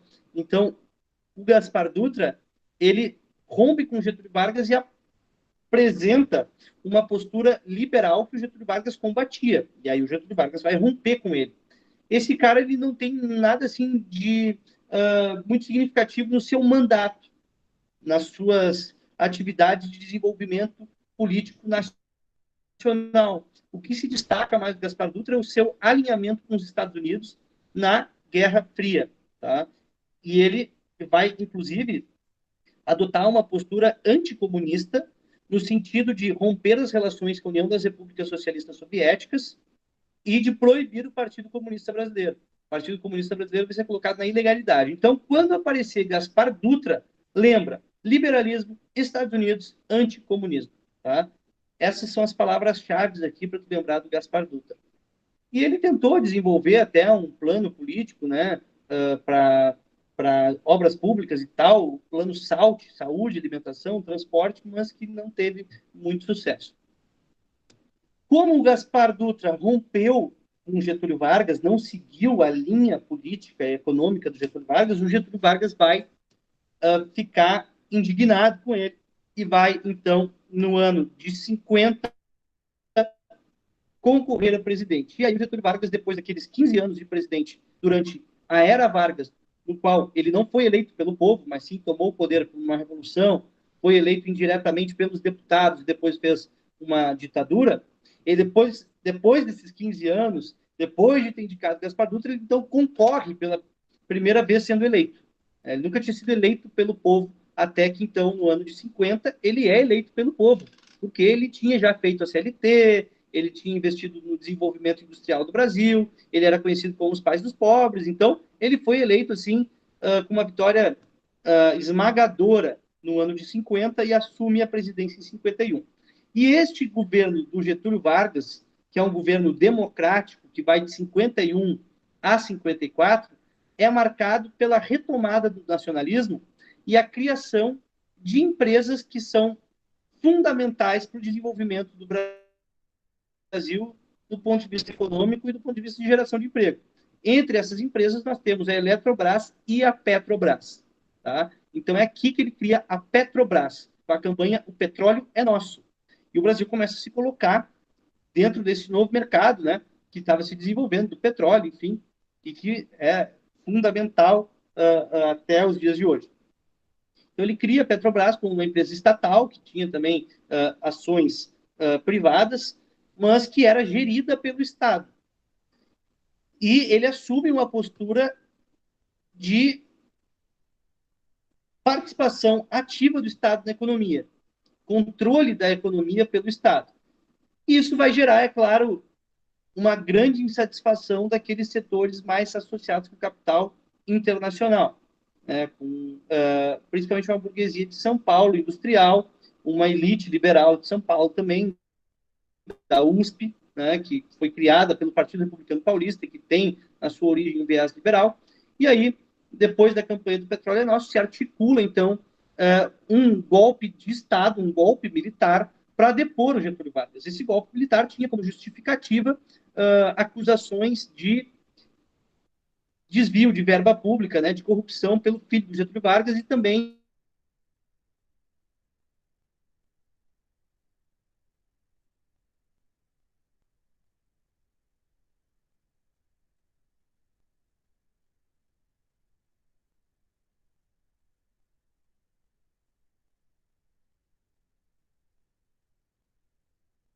o acontecimento do atentado da Rua Toneleiros, onde o Carlos Lacerda, da mídia, uma força, inclusive, de parte do Exército Brasileiro, né, nós tivemos manifestos dos coronéis, com o objetivo de impeachment o Getúlio Vargas e fazer uma intervenção militar. Diante desse contexto de ameaça à democracia, o Getúlio Vargas se suicida com um tiro no peito. E quando ele se suicida, ele deixa uma carta, testamento, muito comovente, que vai fazer com que a população como um todo se levante e tome as ruas. Quando Getúlio Vargas se suicidou, a gente teve muito quebra-quebra na rua, a gente teve vidraças de lojas sendo quebradas, manifestações fortíssimas. Porque para a população trabalhadora, o Getúlio Vargas ele representava as leis trabalhistas, ele representava os direitos dos pobres, os direitos dos trabalhadores. Então existia um grande medo que sem o Getúlio Vargas os trabalhadores perdessem os seus direitos. Então, com esses avanços das manifestações populares, da morte do Getúlio Vargas, nós tivemos um recuo das forças golpistas do Brasil, e aí, depois de uma série de acontecimentos, se garante as eleições presidenciais, né, que vão fazer com que o Juscelino Kubitschek seja eleito presidente do Brasil. Importante perceber que o JK, o Juscelino Kubitschek, era amigo do Getúlio Vargas, já tinha sido eleito prefeito de Belo Horizonte, governador de Minas Gerais, e seria o candidato do Getúlio Vargas. O Getúlio Vargas ele tinha dito em vida que o seu sucessor seria o Juscelino Kubitschek. Então, percebam que mesmo depois de morto, o Getúlio Vargas ele continuou influenciando a política brasileira. E aí o governo do Juscelino Kubitschek vai dar seguimento a uma política de desenvolvimento do Getúlio Vargas, só que trazendo mais relações com diferentes países e empresas internacionais. O Juscelino Kubitschek, o JK, ele vai implantar, então, o que nós chamamos de nacional desenvolvimentismo, que é o desenvolvimento do Brasil no sentido da sua urbanização, criação de estradas, desenvolvimento de empresas e abertura para que empresas estrangeiras abram filiais no Brasil e produzam aqui no Brasil produtos de bens de consumo, como carro, geladeira, televisão, fazendo com que o produto, por ser gerado aqui, seja mais barato e também proporcione emprego. Então, nós temos muitas empresas vindo para o Brasil e abrindo filiais no Brasil. A Volkswagen é um exemplo clássico com o desenvolvimento dos Fuscas, tá? E ele cria também aqui a cidade de Brasília, que veio a ser a segunda capital do Brasil. Na verdade, a terceira, né? Porque a primeira capital do Brasil foi Salvador, ainda na colônia, depois passou a ser o Rio de Janeiro, também na colônia, e agora passa, então, para Brasília, terceira capital do Brasil. E ele botou em prática, através do nacional desenvolvimentismo, aquilo que ele denominou de planos de metas, né? Desenvolver 50 anos em 5. Então, foi um período de muito desenvolvimento, né? O Brasil, ele se urbanizou, ele trouxe mais bens de consumo, carro, geladeira, essas coisas ficaram mais acessíveis, claro, para uma classe média, o que fez também com que a desigualdade social ficasse mais fácil de se observar, porque quem tem consegue comprar e quem não tem não compra, então fica mais visível a desigualdade social. E é um período também que vai ser marcado por essas grandes construções, enfim, teve desvios de verba, casos de corrupção, e isso deu espaço para que um candidato que até então era desconhecido vença as próximas eleições presidenciais no ano de 61. O nome desse cara era Jânio Quadros. O presidente que foi eleito depois do Juscelino Kubitschek, lembre-se que aqui não tinha reeleição e que o vice era votado de forma separada do presidente, né? Então, o Juscelino Kubitschek foi eleito presidente, o seu vice era o João Goulart, que tinha sido ministro do Trabalho do Getúlio Vargas e que aumentou o salário mínimo em 100%. Depois que o Juscelino Kubitschek, então, acaba o seu mandato, nós temos outra eleição e quem vence é o Jânio Quadros. O seu vice é o João Goulart, eleito separadamente, que não tinha nada a ver com ele do ponto de vista político. O Jânio Quadros era do PTN, um partido medíocre, desconhecido, e o João Goulart do PTB, o partido sindicalista do Getúlio Vargas. E o Jânio Quadros ele se elege com um discurso moralista, de combate à corrupção, de defesa dos valores cristãos, de combate ao comunismo. O slogan dele era varre, varre a vassourinha, que seria varrer a corrupção do Brasil. E aí o Jânio, então, ele se elege com esse grande apelo, né, esse discurso moralista. E ele vai ter um governo assim muito fraco internamente, com pouco desenvolvimento, sem projeto estabelecido. Ele teve apoio para se eleger da UDN, né? Quando ele chegou no poder, ele começou a tomar medidas que agradavam a UDN, principalmente nas questões de costume, proibiu o biquíni, proibiu a aposta, proibiu o jogo do galo, coisas que não traziam um sentido de desenvolvimento econômico, mas que agradavam uma grande população religiosa do Brasil, do ponto de vista dos costumes. Mas, em um determinado momento, o Jânio Quadros vai adotar uma postura de defesa de uma política internacional de independência. Então, ele diz assim, o Brasil, a nível internacional, ele é independente. Nós não somos obedientes nem aos Estados Unidos, nem à União das Repúblicas Socialistas Soviéticas. O contexto era da Guerra Fria e ele quis se posicionar como país independente. Isso é uma postura interessante do ponto de vista das relações internacionais. Só que como o Brasil tinha uma associação maior com os Estados Unidos, para mostrar que ele não era dependente dos Estados Unidos, sabe o que ele vai fazer? Ele vai convidar o Che Guevara para vir ao Brasil, o Che Guevara que liderou a Revolução Cubana, e vai condecorar o Che Guevara com a medalha Cruzeiro do Sul. E quando ele condecora o Che Guevara com a medalha Cruzeiro do Sul, ele perde o pequeno apoio que ele tinha, que era da UDN, do Partido Liberal. E a partir daí, ele não vai mais conseguir governar. Porque ele é visto como uma pessoa que não tem estratégia política. Pela galera de esquerda, ele era visto como um direitista. Pela galera de direita, liberal, do UDN, ele era visto como um esquerdista, porque ele condecorou o Che Guevara. Então, ele não conseguia governar. E aí, nesse contexto de não ter apoio no Congresso para aprovar os projetos que ele queria desenvolver, como um todo, enfim, ele vai esperar um momento estratégico onde o seu vice, João Goulart, viaja para a China para renunciar. O que ele pensou? Bom, eu vou esperar o meu vice viajar para a China e, como a China é um país comunista, eu vou renunciar nesse momento e as pessoas vão pedir, os deputados vão pedir para eu não renunciar, porque eles não vão querer que um presidente de esquerda assuma. Só que ele vai renunciar e esse pedido para que ele se mantenha na presidência não vai aparecer. Diferente disso, começa a se organizar um novo golpe militar. Então, se organizava, neste ano de 61, um golpe militar que não queria permitir o retorno do vice-presidente do Brasil, João Goulart, o Jango, para que ele assumisse a presidência. E, diante disso, começa um movimento contra o golpe militar para que a Constituição seja cumprida e que o vice assuma. Esse movimento é conhecido como Campanha da Legalidade e foi encabeçado pelo governador do Rio Grande do Sul, Leonel de Moura Brizola, né, o Brizola, que era do PTB. Então, contou com apoio popular e esse movimento conseguiu garantir, então, o retorno do vice-presidente João Goulart para o Brasil e, a partir desse movimento, que quase se tornou uma guerra civil, foi feito um acordo no qual o João Goulart assumiu a presidência, tá? Ele voltou no Brasil, assumiu a presidência, mas com poderes limitados, porque acima do presidente tinha um primeiro-ministro, tá? Que era o Tancredo Neves. E esse primeiro-ministro estava acima do presidente. Então ele assume em 61, mas assume com uma modificação política que limitava os seus poderes. Então o presidente ele estava abaixo do primeiro-ministro.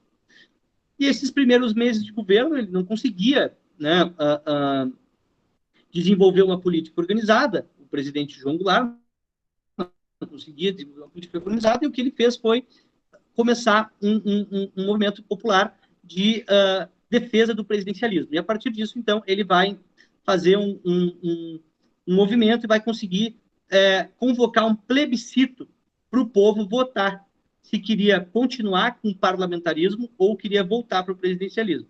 Ele ganha, o presidencialismo se estabelece, o Tancredo deixa de ser o primeiro-ministro e ele assume com poderes plenos.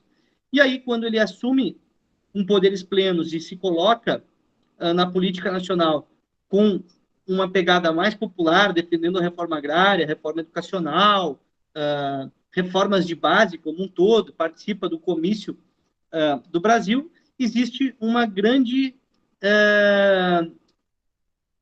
oposição a ele, como se ele fosse um presidente comunista. Ele não tinha nada de comunista, ele era trabalhista, né? Mas é dentro de um sistema capitalista. E aí começam os movimentos de oposição, né? Por parte do exército, por parte dos setores religiosos, da sociedade civil, e no ano de 64 ele é afastado do poder e acontece a intervenção militar, né, o golpe militar, que dá origem à ditadura militar, que começa em 64 e vai até 85. Tá? E aí começa, então, esse novo momento da política brasileira. Tá, gente? Importante aqui, esse momento, então, vocês saberem essas palavras-chave, os principais acontecimentos de cada um desses momentos. Beleza? E aí, para finalizar aqui, eu trouxe a ditadura militar, né? A gente vê aqui a ditadura militar e aí finaliza essa nossa revisão para na aula que vem a gente ver assuntos transversais que é importante vocês conhecerem para o Enem, beleza? Vamos lá, então. Bom, a ditadura militar ela começa em 64 e vai até 85, tendo diferentes momentos. Né? A intervenção foi com Castelo Branco, que vai ser o primeiro presidente militar eleito indiretamente, né? Porque quem assume, depois que o João Goulart é afastado, quem assume é o presidente da Câmara de Deputados, o Ranieri Mazzilli. E aí, o Ranieri Mazzilli vai convocar eleições indiretas para presidente, e aí se elege o primeiro militar, né, o Castelo Branco. Se elege com o voto dos deputados. É claro que os deputados que eram contra o golpe militar foram destituídos, foram afastados. Então, só ficou no Legislativo, né, só ficou na Câmara de Deputados aqueles que eram a favor do golpe, né, ou pelo menos que aceitaram aquilo, não eram a favor, mas aceitaram, e aí ficou bem mais fácil de eleger indiretamente o Castelo Branco.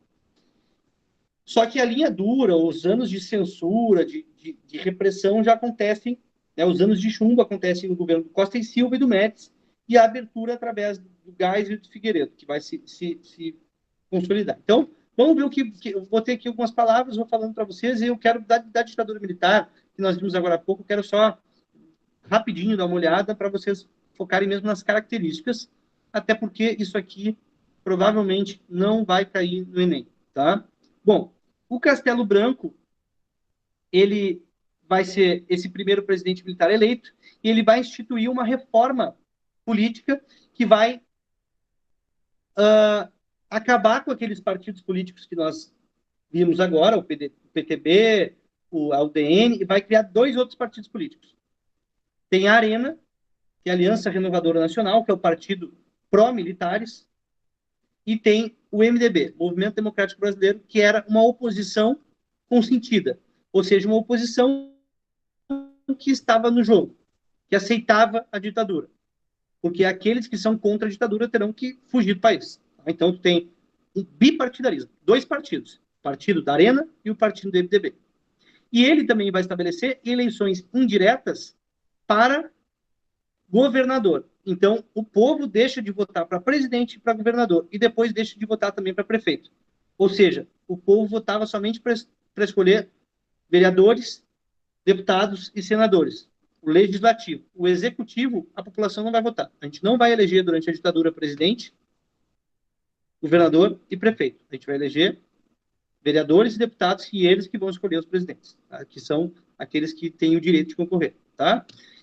O Castelo Branco vai também organizar a nova Constituição Militar, né, a Constituição de 67, que vai retomar o DIP, o DOPS, que são aqueles departamentos de censura, de repressão, que tinham no Estado Novo, que tinham naquela ditadura e passam a vigorar aqui agora também. E aí, depois do Castelo Branco, vem o Costa e Silva. O Costa e Silva ele tem um governo muito conturbado por uma crise econômica que gera, inclusive, movimentos de trabalhadores grevistas que querem aumento do salário e também movimento de estudantes contra a ditadura que querem que volte a democracia. Então, 68 é um ano de muitas revoltas populares, o ano dos movimentos sociais no mundo e no Brasil, e com esses movimentos sociais estourando no Brasil, claro, sendo reprimidos com a polícia na rua, descendo cacete na população, nós teremos, então, para reprimir e para tornar ilegal os movimentos sociais, tornar ilegal a oposição à ditadura, a gente tem um decreto-lei chamado Ato Institucional número 5, que vai tornar legal a prisão política, vai retirar o habeas corpus para a prisão política e, de fato, vai instaurar a repressão de Estado. Tá? Então, o AI-5 ele é a instituição que vai permitir a censura, a repressão, vai permitir os anos de chumbo no Brasil. E o Médici, que vem depois do Costa e Silva, ele vai, então, colocar em prática o AI-5, porque o AI-5 ele foi decretado no final do Costa e Silva, e aí o Médici é eleito depois do Costa e Silva, fazendo com que o AI-5 seja colocado em prática. Tá? O que o Médici traz no seu governo? Além de organizar a repressão de movimentos que continuam se manifestando mesmo depois do Ato Institucional número 5, ele vai tentar mascarar a realidade brasileira como se a gente tivesse um grande crescimento econômico. E, de fato, teve um crescimento econômico aqui no Brasil.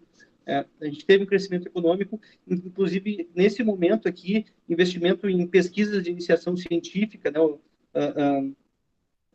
as bolsas CAPES, teve um determinado desenvolvimento econômico aqui, mas que ao longo prazo vai gerar um endividamento, porque o Brasil vai investir muito em obras grandes, gigantescas, contratava, então, empresas internacionais, empreiteiras que vinham para cá e que superfaturavam aqui, né? Então, a gente tem um milagre econômico, um crescimento gigantesco, investimento em obras gigantes, como a Transamazônica, que não acabou até hoje, como também a ponte Rio-Niterói, e isso trouxe uma sensação de crescimento econômico. O Brasil ganhou a Copa, se trabalhou muito a questão do nacionalismo, né? Uma tentativa de gerar um orgulho nacional.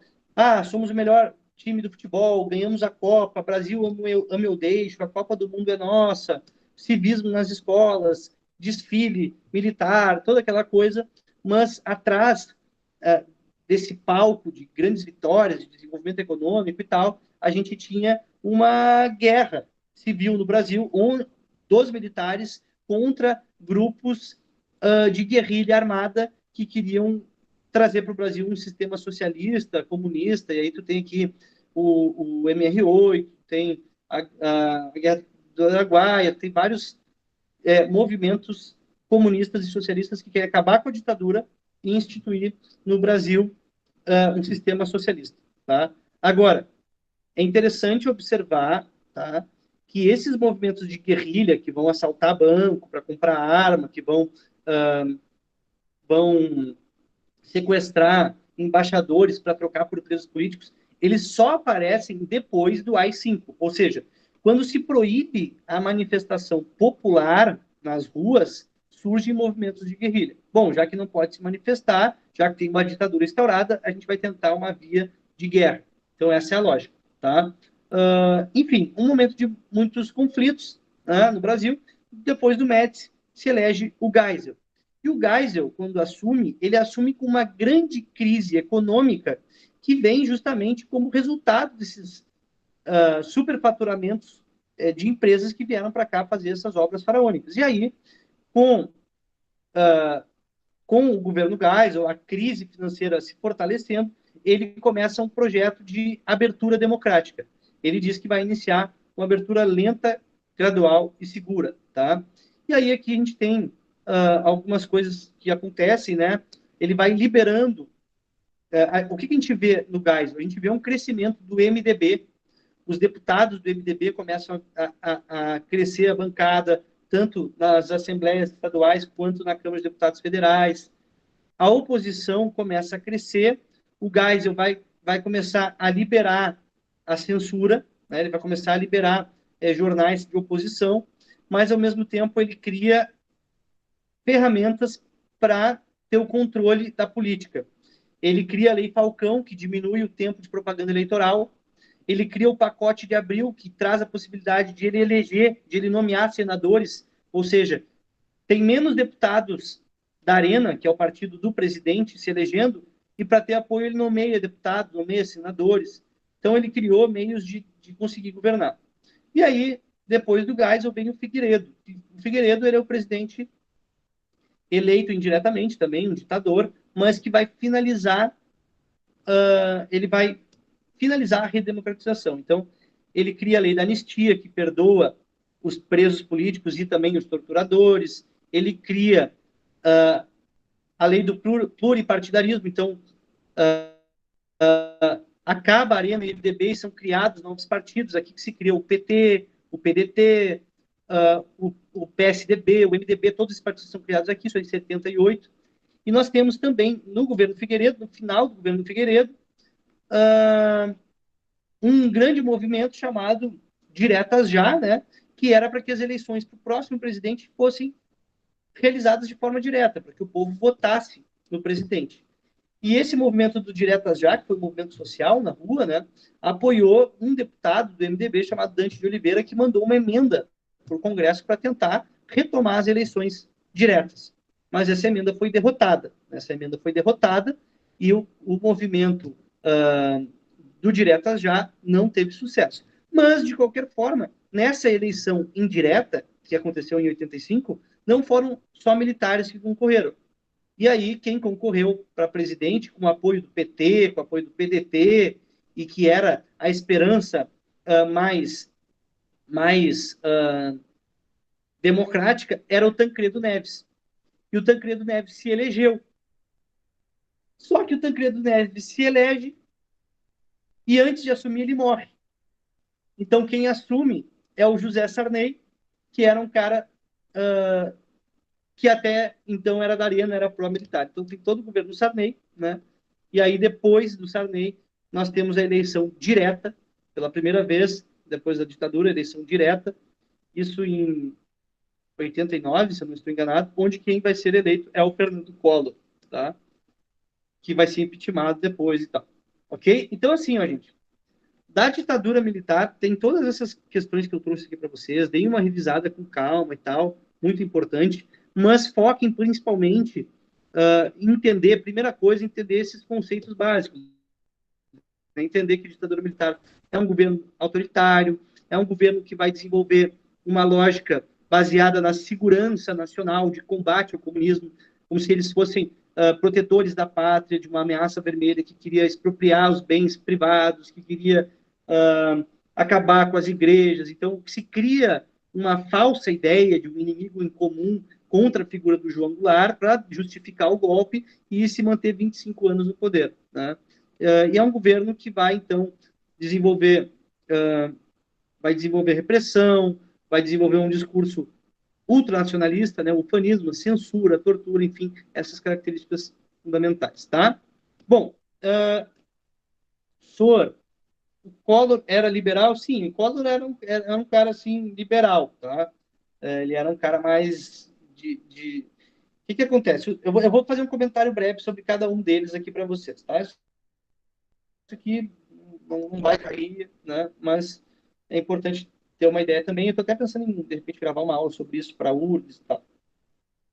A gente também tá planejando de fazer o raio-x da URGS, tá? Para fevereiro, fazer o raio-x da URGS para no meio de fevereiro poder vocês darem uma estudada, a gente vai liberar também para vocês, tá?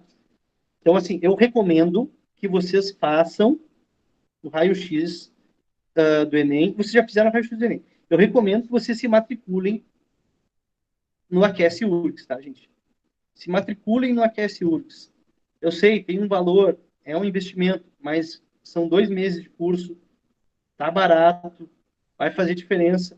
É um valor simbólico que a gente está cobrando para cobrir os custos. Se quem puder, quem tiver condições, se matriculem no Aquece URGS, gente, tá?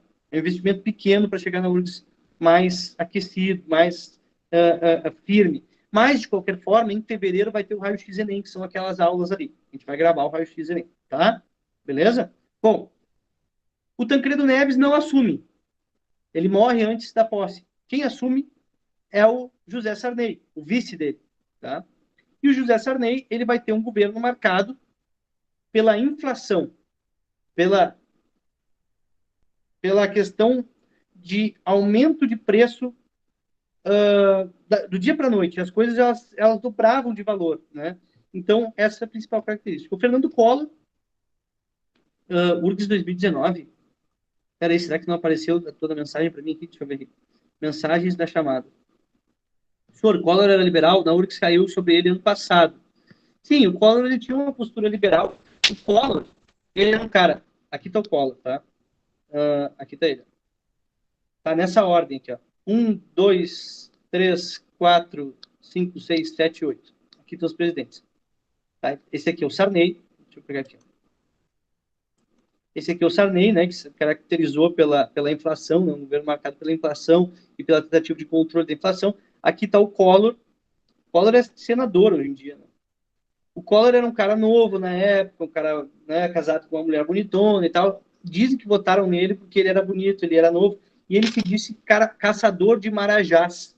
Ele também trouxe aquela lógica do combate à corrupção, ele como se ele não fosse político, um administrador, tal. E ele vai ser impeachmentado. O que marca o governo Collor, tá? O irmão dele vai denunciar ele de corrupção. Na revista Veja, vai sair uma reportagem, o irmão dele denunciando ele de corrupção, e aí abrem um processo de impeachment contra o Collor. O povo faz aquele movimento, né, do Caras Pintadas. O Caras Pintadas é um movimento para impeachment o Collor, tá? Caras Pintadas não é a mesma coisa do que Diretas Já.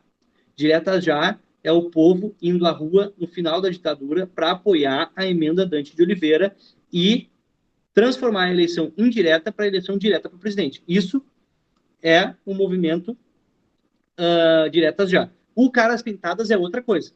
O Caras Pintadas é um movimento da juventude brasileira contra os casos de corrupção que marcaram o governo Collor, defendendo o impeachment do Collor. Então, o impeachment do Collor tinha sido aprovado, mas antes de ser impeachmentado, ele vai renunciar. E aí, quando ele renuncia, quem assume é este senhorzinho aqui, ó, o solteirão, já entrando na idade avançada, que se chama Itamar Franco. O Itamar Franco, ele é um cara que teve um governo marcado pelo Plano Real. É o Plano Real que criou a nossa moeda atual e que, quando foi criado, era igual para igual com o dólar. R$ 1 era $1. Então, o Brasil subiu muito na economia aqui. Então, o Itamar se destaca pelo Plano Real. O FHC, Fernando Henrique Cardoso, ele era um professor universitário, um escritor, um sociólogo, né? Príncipe da sociologia brasileira, ele era conhecido, ele vai se eleger e ele se destaca pelas privatizações, principalmente, né? Ele cria programas sociais importantes que o Lula vai dar continuidade, vai aprimorar. Então, ele cria programas sociais, ele vai privatizar também a Vale do Rio Doce. Ele é um cara marcado pelo liberalismo econômico e pela criação de programas sociais. Ele vai privatizar as telefonias, os meios de telefonia, né? Era o Estado que controlava e agora passa a ter essas empresas, Oi, Vivo e tal. Isso vai trazer uma acessibilidade para ter telefone e tudo mais, né? E ele é o cara que vai trazer para o Brasil a reeleição. Até aqui não tinha reeleição. No FHC vai ter reeleição. Então ele tem um mandato, outro mandato. E aí depois vem o Lula, né? O Lula eleito em 2002 pelo PT, começa com os programas sociais, né? A gente tem Minha Casa Minha Vida, a gente tem o sistema de cotas, uma série de programas sociais, de investimento nas universidades, trouxe programas sociais, teve governos marcados pela corrupção também, né? Não diretamente, acusações diretas com ele, mas principalmente de pessoas do PT que se envolveram em casos com empreiteira, enfim. A Dilma, né? Continuidade do Lula, processo de impeachment, Temer se destaca aqui com a PEC do congelamento de gastos. O Temer congelou, botou um teto de gastos. O que é isso?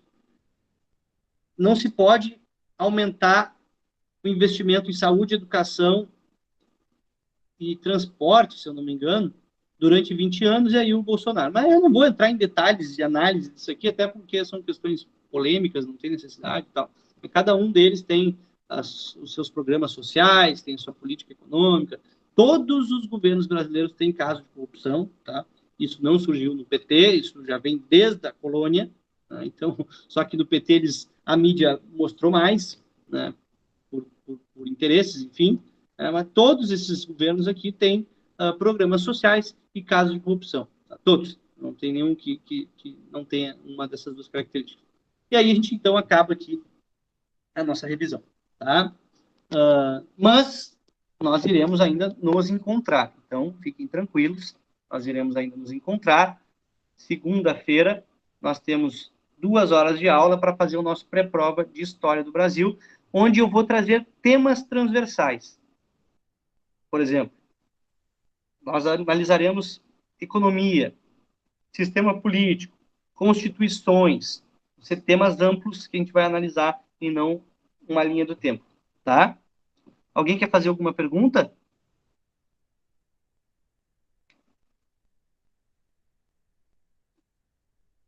Beleza, então, meninas e menino. Vou parar aqui a gravação, interromper a gravação.